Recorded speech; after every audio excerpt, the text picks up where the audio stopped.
Breaking news, my lovely, wonderful people. If you are in the teaching profession, you are in luck because your fortune is about to change. You may be asking, Madam, what do you mean? What do you mean? Yes, so my people, your fortune is about to change like night and day. You know, the difference is so clear. You cannot mistake night for day or day for night. Are we together? Yes. Reps propose 250,000 naira, 1 million, 250,000 naira for teachers, 1 million for university lecturers. I will explain. So 250,000 to about 5 million is the salary they are proposing for those in the educational profession. Okay, for salaries for primary, secondary, and tertiary. So primary school teachers will get 250, secondary school teachers 500,000, university lecturers 1 million naira. You heard me. Yes, you are not mistaken. Your ears hearing correctly. Yes. Please don't forget to give us a thumbs up, like us, share, subscribe. The chairman House of Committee on University Education, Abubakar Folato, has proposed 250,000 naira, 500,000 and 1 million as salaries for primary, secondary, and university teachers, respectively. This came as the Minister of Education, Professor Tahi Mohammed, lamented that Nigerian education system was yet to contribute to the nation economic growth despite the fantastic education policies in place. Both spoke yesterday in Abuja at a one-day national stakeholders workshop on the development of the roadmap for Nigeria's education sector 2023 to 2027. Organized by the Federal Ministry of Education, Fantala insisted that no primary school teachers should earn less than 250,000 naira with the great work they do, while secondary school teachers and lecturers should earn 500 and 1 million respectively. If Nigerians want to achieve quality education, he said, if you want quality education, you must pay them to teach your children very well. Teachers must be encouraged as it is obligated in other areas and in other nations. Fatala also advocates declaration for emergency on education, equally called on federal government to commit to at least 25% or 30% of the nation's budget to education. Hear him. The nation must declare a state of emergency on education. We must commit to at least 25% or 30% of our nation's budget to education.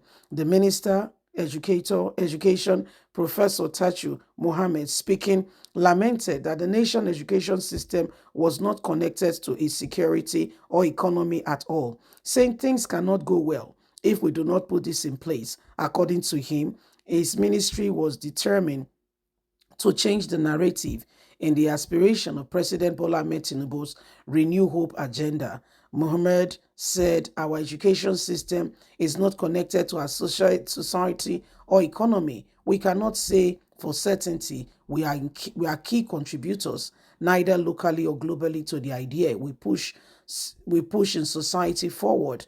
According to him, the country has fantastic education policies, but they fail to solve its problem. When we receive briefing from agencies, we will see fantastic policies on education. But the problem is our people do not see these policies on ground.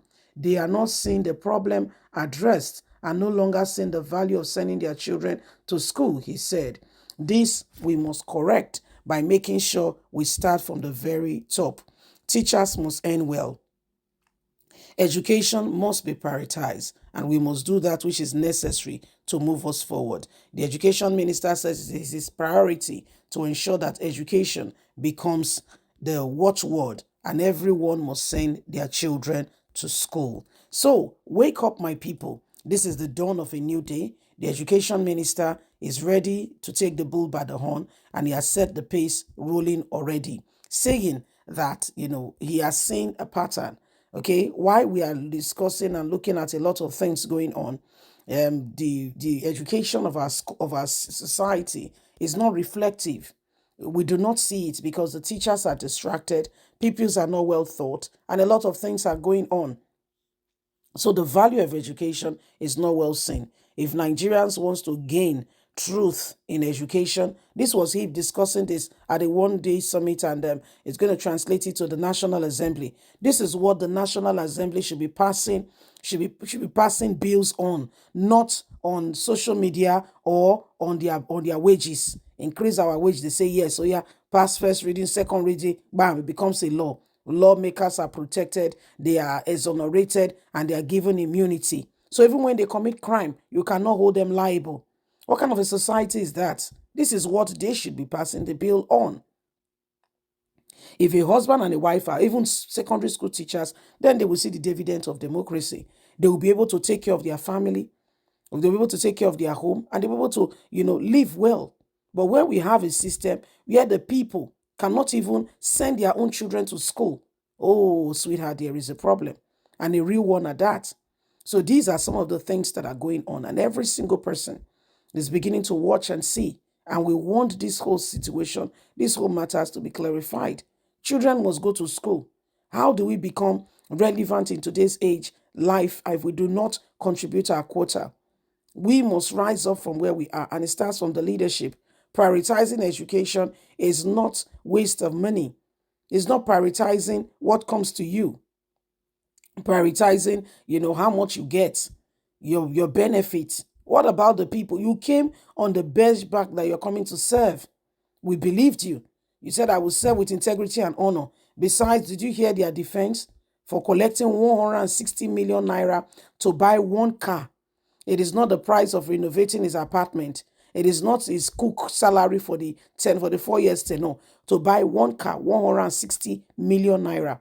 Their response was that they are going to be using it to go to different difficult terrain. I asked the question, what difficult terrain do they go to? Have you seen your senator or House of Rep member visited your constituency since he became until he left the position? He only comes there when he's seeking re-election. Let's call a spade and stop deceiving ourselves. For once, let's rise up to the occasion and let's ensure that we deliver to Nigerians. They are so shameless, you see. They don't even care.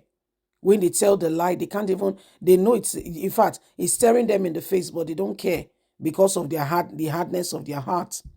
Their heart is so hardened that they don't care what people think or if what they are saying makes sense. They don't care. This is the day. This is Nigeria for you. Few years ago, less than how many years ago, we saw the NSAS happen. And this is because of what has been going on in the society. Leave us a comment. God bless. Bye for now.